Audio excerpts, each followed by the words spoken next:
Speaker sir, attention of the House is drawn towards grievances raised by the residents of PDA colony Pilerne at Saligaon constituency pertaining to entry, exit and traditional businesses of residents affected due to construction of elevated corridor at Porvorim.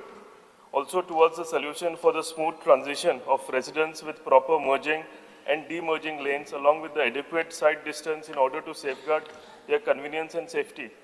Lastly, the decision regarding development of open space into a roadside amenity and landscape garden needs to be finalized. Steps the government intend to take in this regard. Speaker, sir, Honorable PWD Minister Digambar Kamath was, good enough.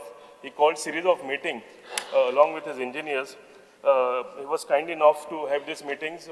My only request की त्यांनी floor of the house हे अश्योरन्स दिवचें की बेगीतले बेगीन त्यांनी solution find out केला आहे का बेगीतले बेगीन हे एक्झिक्यूट करतलो म्हणून